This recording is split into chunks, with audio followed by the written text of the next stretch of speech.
విదేశాల్లో చదవాలనుకుంటున్నారా? అయితే విదేశ్ కన్సల్ట్ ని సంప్రదించండి. మీడియా మిత్రులందరూ నమస్కారం. తెలంగాణలో గత 9 నెలలుగా పరిపాలన పూర్తిగా విఫలమైంది. ముఖ్యమంత్రికి, మంత్రులకు ఎవరికీ సరైన అవగాహన లేక ప్రతి విషయంలో వాళ్ళు గందరగోళపడడం కాదు, ప్రజల్ని గందరగోళపరుస్తున్నారు. ఇచ్చిన హామీల మాట దేవుడికి కానీ వచ్చే సమస్యను పరిష్కరించడానికి చేత కావడం లేదు. వరదల విషయంలో చూసినాం, పూర్తిగా వైఫల్యం చెందారు. ప్రత్యేకించి ఇప్పటి వరకు ఈ 9 నెలల కాలంలో ప్రజలకు ఇచ్చిన హామీలలో నెరవేరుస్తాము అని చెప్పి గొప్పలు కొట్టుకున్నది కేవలం రైతు రుణమాఫీ విషయంలో. దాంట్లో ఇంకా అట్టర్ ఫ్లాప్ అయినరు. ఒక స్పష్టత లేని పరిస్థితి. రైతాంగం అంతా గందరగోళంలో ఉన్నారు. రైతాంగాన్ని గందరగోళంలో నెడుతున్నారు కావాలని చెప్పి ఒక పథకం ప్రకారమే ప్రభుత్వం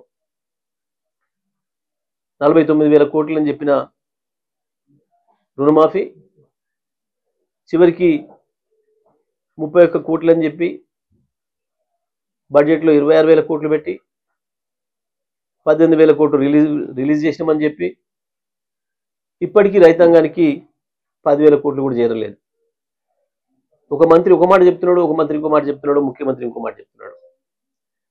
వాళ్ళు ఒకరికొకరు మాట్లాడేదానికి పొంతం లేకుండా ఉంది. అదే మంత్రి ముందు రోజు ఒక మాట మాట్లాడుతున్నాడు, వారం తర్వాత ఇంకొక మాట మాట్లాడుతున్నాడు. ఇప్పటికైనా రైతు రుణమాఫీ విషయంలో అసలు ప్రభుత్వం ఏమనుకుంటుంది, ఏం చేద్దామనుకుంటుంది, ఎంత మేరకు రుణమాఫీ చేస్తుంది, ఎవరెవరికి చేస్తుంది అనేది స్పష్టతని ఇవ్వాలని చెప్పి నేను డిమాండ్ చేస్తా ఉన్నా. మొన్నటి వరకు 2 లక్షల రూపాయల వరకు రుణమాఫీ చేయాలంటే ఆ పైన ఏదైతే ఉందో అమౌంట్ మీరు వెంటనే బ్యాంకులలో కట్టుకోండి, మీకు మాఫీ అవుతుందని చెప్పారు. అందరు మంత్రులు చెప్పారు. చివరికి నిన్న మళ్ళీ సంబంధిత శాఖ మంత్రి గారు, వ్యవసాయ శాఖ మంత్రి గారు, మీరు ఇప్పుడే కట్టకండి అని మాట్లాడుతున్నాడు. ఈ పాటికి చాలా మంది రైతులు కట్టిరు. అవతల అప్పుసప్పు చేసి 2 లక్షలకు పైన ఉన్న వాళ్ళు,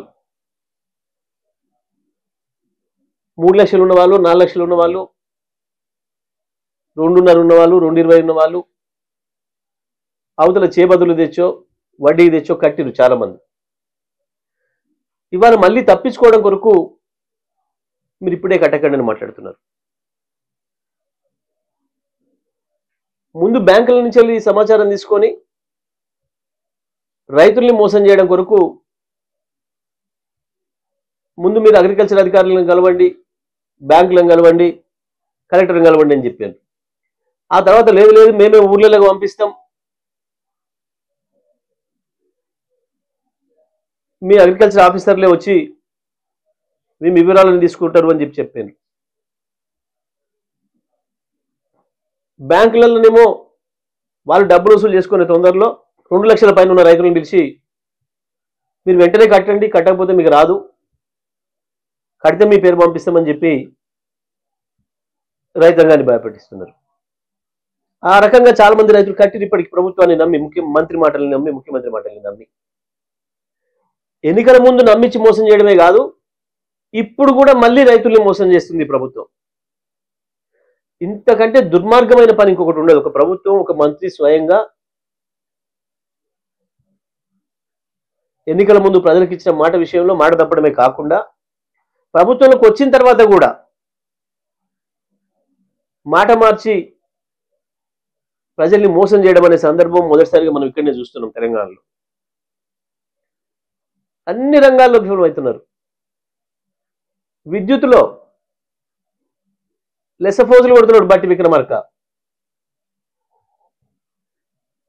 నిన్న వాళ్ళ నాయకుడింటి కాడికి పోయి కూర్చున్నది లేదు పని మీద మిత్రుడికి.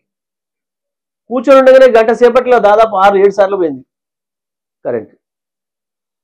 చాలా చోట్ల ఇళ్లల్లో మళ్ళీ పాత వాతావరణం వచ్చింది.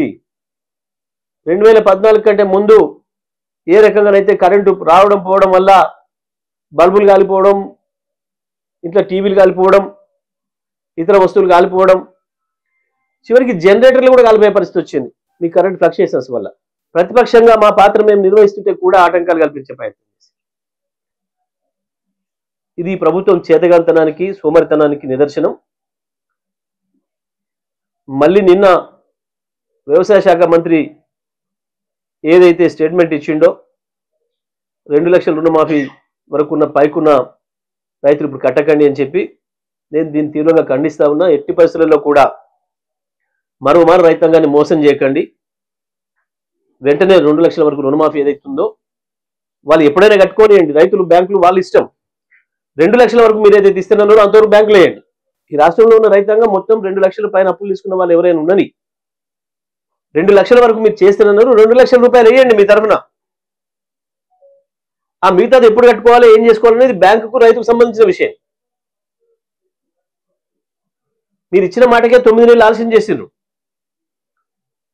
వడ్డీ కూడా పెరిగిపోయింది. తీసుకున్న అసలు వడ్డీ కట్టడానికి రైతులకు ఇబ్బంది పడుతున్నారు.